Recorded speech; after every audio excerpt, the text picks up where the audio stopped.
نماز گول, سفر پہ جا رہے ہیں نماز گول. تو سفر میں ہی تو پتہ چلتا ہے نماز کا, شاپنگ کے دوران ہی تو پتہ چلتا ہے نماز کا. تو آج سے عزم کرو میرے بھائی.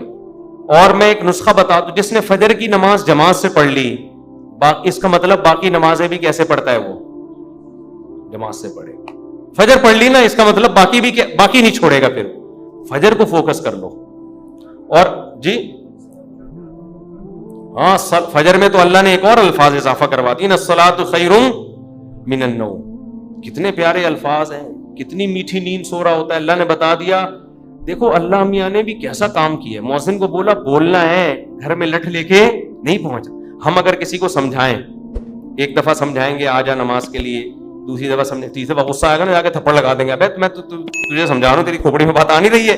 یا آپ بیگم کو ایک بات سمجھا رہے ہو, بیگم چائے میں تھوڑا چینی کم ڈالا کرو, تم ویسے اتنا میٹھا بولتی ہو کہ چائے میں میٹھے کی ضرورت نہیں ہے.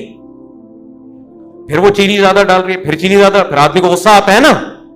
یہی تھوڑی کہ ہمیشہ ریکارڈنگ چلا کے چلا جائے گا, چینی کم ڈالو چینی کم ڈالو. ایک دن 5 6 7 8 دفعہ آ کے اس کو غصہ آئے گا کہ بھائی بولا ہے کم ڈالو, نمک کم ڈالو, 1 دفعہ 2 دفعہ 3. لیکن اللہ کا اصول دیکھو, اللہ نے کہا مؤذن سے فجر میں اعلان کر دینا, حی علی الصلاۃ حی علی الفلاح الصلاۃ خیر من النوم. نماز نیند سے بہتر ہے. بس بتا دینا, گھر میں ڈنڈا لے کے نہیں پہنچنا. نہ سونے تو جو پڑا ہوا ہے. کیوں؟ لا تحسبن اللہ غافلا عما یعمل الظالمون. قرآن کہتا ہے ظالم جو کچھ کر رہا ہے اللہ کو اس سے غافل مت سمجھو. اللہ غافل نہیں ہے, اللہ حجت تمام کر رہا ہے, ابھی نہیں پوچھے گا. اگر پکڑنا شروع کر دے تو پھر آزمائش نہیں ہے.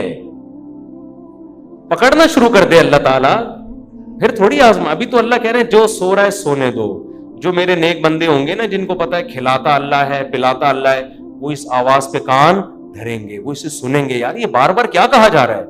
غیر مسلم بھی سنتے ہیں اذان, پتہ ہے آپ کو, وہ بھی غور کرتے ہیں کیا ہو رہا ہے, بار بار کیوں مسلمان اناؤنسمنٹ کرتے ہیں. لیکن ہم اس اناؤنسمنٹ کو سن سن کے ہمارے کان سن ہو گئے ہیں. تو ہم اس خوش فہمی میں ہیں کہ اللہ تعالیٰ مؤذن کو آٹو پہ کر کے معاذ اللہ بھول گیا ہے. جیسے بٹن دبا کے بعض دفعہ آدمی بھول جاتا ہے نا, تو اللہ مؤذن کا بٹن دبا کے شاید بھول گئے ہیں. اللہ کو تو پتہ ہی نہیں کہ اس آواز کو نہ کوئی سن رہا ہے نہ کوئی اس پہ لبیک. 2-4 آدمی بیوقوف سے مسجد میں آ جاتے ہیں. وہ میں مذاق میں کہہ رہا ہوں, ایسا نہ ہو ہمارے نمازی بولے ہم کو بیوقوف کیوں بول رہے ہو. مطلب وہ میرا مقصد اس سے یہ ہے کہ وہ جو ایک آدمی تھا نا, ایک مولوی صاحب تھے مسجد میں, تو کسی دیہاتی کا بیل آ گیا یا کٹا آ گیا مسجد میں, تو مؤذن صاحب نے اس کٹے کو مارنا شروع کیا. تو دیہاتی بھاگتا ہوا آیا, بولا مولوی صاحب یہ بے زبان جانور ہے, مسجد میں بھولے سے آ گیا, کبھی مجھے دیکھا آپ نے مسجد میں؟ یہ تو بے زبان بے عقل آ گیا, کبھی مجھے دیکھا؟ یعنی میں عقل مند ہوں, میں تھوڑی آتا ہوں. تو جو بیچارے چند آ رہے ہیں وہ لوگ ان کو بیوقوف سمجھتے ہیں. تو اللہ میاں نے اناؤنسمنٹ کرا کے نا یاد دہانی بار بار کرا رہے ہیں.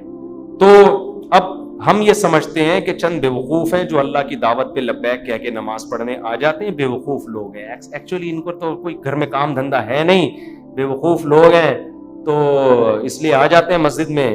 اصل تو جن کا قوم کے وسیع تر مفاد میں ابھی کام کرنا ہے, ایکچولی ترقی کرنی ہے, بزنس کرنا ہے, ایجوکیشن ہے, کل پیپر ہے, وہ اگر فجر میں اٹھیں گے تو پیپر کی نیند پوری نہیں ہوگی, پیپر میں پیچھے رہ جائیں گے. جب رمضان کا روزہ غامدی صاحب کے نزدیک پیپر کی وجہ سے چھوڑنا جائز ہے, تو فجر کی نماز کی کیا اوقات بنتی ہے. تو ایکچولی کر کے ایک دن موت کا فرشتہ آئے گا, بولے گا چل پتلی گلی سے نکل. پھر آدمی کہے گا میرا پلاٹ, میری جائیداد, میرا گھر, یہ سب ختم. تبلیغ جماعت میں وہ ہے نا حضرت مولانا کیا نام ہے ان کا, جو اجتماع میں بڑا اچھا بیان کیا تھا, انہوں نے بڑی پیاری بات کی, مولانا عباد اللہ صاحب, بڑی پیاری بات کی انہوں نے بیان میں, کہ لوگ کہتے ہیں ہم تبلیغ میں وقت لگائیں گے جب ہم سیٹ ہو جائیں گے. اس طرح لوگ کہتے ہیں ہم دین کی طرف یا نماز کی طرف آئیں گے جب ہم کیا ہو جائیں گے, ذرا سیٹ ہو جائیں. یار ایک فکروں سے تو آزاد ہوں, بھی تو شادی بھی ہے, پہلے جاب ہے, پھر بزنس ہے, جب سیٹ ہو جائیں گے نا سارے کاموں سے. وہ کہتے ہیں آدمی سیٹ کبھی بھی نہیں ہوتا. وہ سیٹ کیسے ہوتا ہے, انہوں نے بڑی پیاری مثال دی.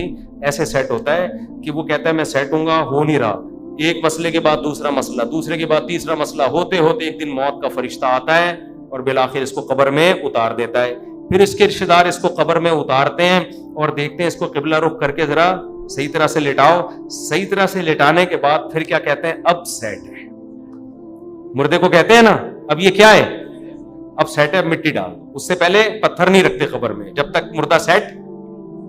بے بھائی مردہ ٹیڑھا میڑا قبر میں پڑا ہوگا تو کوئی مٹی ڈالتا ہے؟ پہلے سیٹ کرتے ہیں نا اس کو.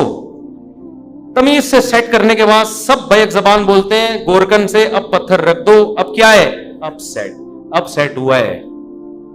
لیکن اب سیٹ ہونے کا فائدہ بولو. اب نہ تیرے قبر میں اذان کی آواز آئے گی تجھے, نہ کوئی الصلاۃ خیر من النوم سمجھائے گا, اور تیری جائیدادوں کو پیچھے لوگ کرنے والا سمجھ کے پھوڑ رہے ہوں گے. 2-4 دن یاد کریں گے ہمارے ابا نے ہمارے لیے بحریہ ٹاؤن میں کتنا اچھا پلاٹ بنایا, ہمارے ابا بہت اچھے تھے, کیوں چلے گئے دنیا سے. 3-4 دن کے بعد ویلیاں لگاتے ہوئے پھر رہے ہوں گے آپ کے بچے.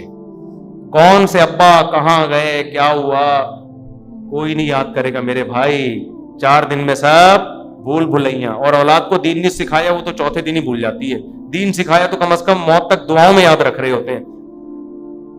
تو اس لیے انسان کا بچہ وہی ہے میرے بھائی جو انگریزوں سے دھوکے میں نہ ہو, یہ لبرل لوگوں سے دھوکے میں نہ ہو. ایک موٹیویشنل اسپیکر کی میں تقریر سن رہا تھا ابھی. کبھی کبھار میں سنتا نہیں ان کی تقریریں, کلپ سامنے آ جاتے ہیں نا, شارٹ کلپ آج کل 1-2 منٹ کے آ رہے ہیں. تو میرے سامنے کلپ آ گیا, اس نے تقریر میں کہا کہ خدا جو ہے نا, خدا یہ ہمارا بلیو ہے, یہ کوئی ریئلٹی نہیں ہے. ریئلٹی وہ ہوتی ہے جو سائنس ثابت کرے. سائنس تو خدا کو ثابت نہیں کرتی, تو ریئلٹی پہ چلو, اپنے بلیف پہ مت چلو. میں نے کہا یہ اس کے جوابات تو میں پھر کبھی بعد میں دوں گا. یہ فضول بکواس جو کی ہے کیا مطلب ہے اس کا, اس میں کتنی سقم ہے, کتنی عیب ہے اس تقریر میں. لیکن میں نے کہا مرے گا تو یہ سارا تیرا جو تکبر ہے نا, جس نے بنایا ہے وہ پوچھے گا کہ تیرا بلیف مجھ پہ تھا کیوں نہیں. تو سائنسدانوں کو تو مانتا ہے, بنی ہوئی چیزوں کو دیکھ کر کہتا ہے کسی سائنٹسٹ نے یا کسی میکینک نے بنائی ہے, اور وہ میکینک خود بخود کیسے بن گیا. تو یہ ریئلٹی ہے جس